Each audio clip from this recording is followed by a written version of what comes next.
मेरे प्यारे बच्चों, एक बार फिर से स्वागत है आपका एक नई वीडियो के साथ। और आज हम पढ़ेंगे कार्यपत्रक जी 13, विषय हिंदी। यह कार्यपत्रक आज के कक्षा 7 और 8 के विद्यार्थियों के लिए है। तो देखते हैं, आइए इस कार्यपत्रक में आपके लिए क्या दिया गया है, इसको पढ़ते हैं और समझते हैं। यह आपके ज्ञान को बढ़ाने में बहुत ज़्यादा सहायक है।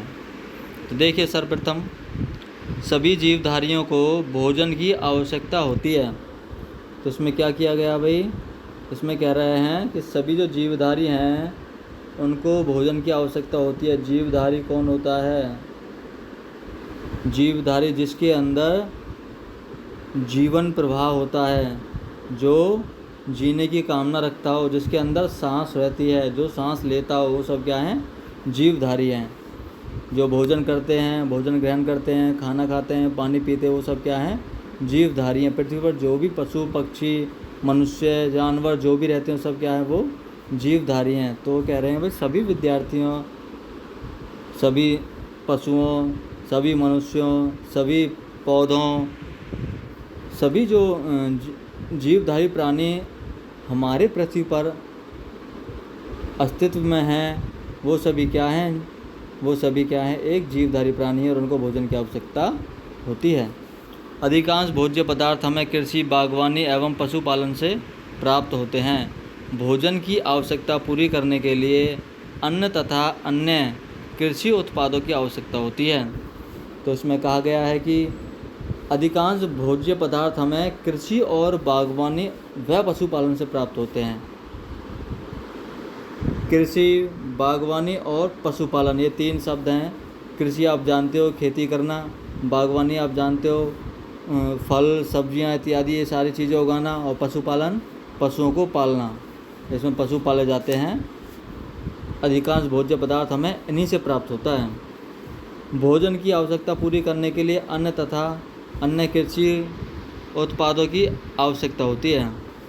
वो कह रहे हैं भाई, जब हम भोजन प्राप्त करने के लिए हमें क्या करना होता है? एक तो अनाज की आवश्यकता होती है और अन्य कृषि उत्पादों की आवश्यकता होती है।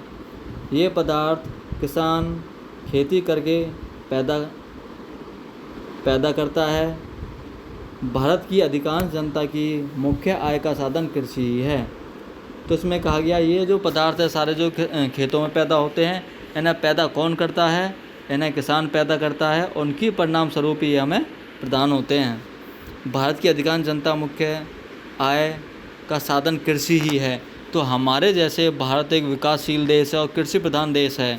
क्यों है? क्योंकि यहाँ के लगभग 60 से 70% जो लोग हैं वो कृषि पर ही निर्भर है। उनकी आजीविका का मुख्य साधन, उनके जीने का या परिवार पालन का मुख्य साधन कृषि ही है। भारत में कृषि उत्पादन मानसून पर निर्भर करता है।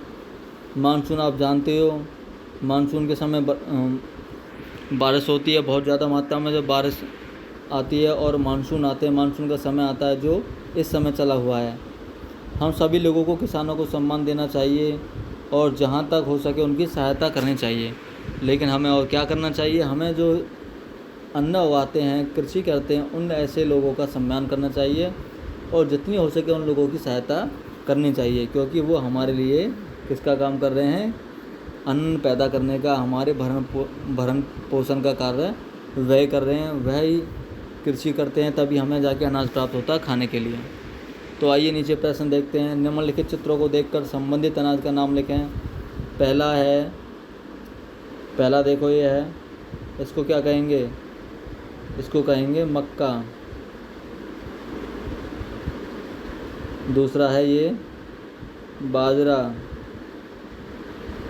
तीसरा है ये जौ और चौथा है ये चना। ये चारों क्या हैं? ये चारों फसलें हैं। चारों के इस प्रकार से नाम है। ठीक है, आगे देखिए।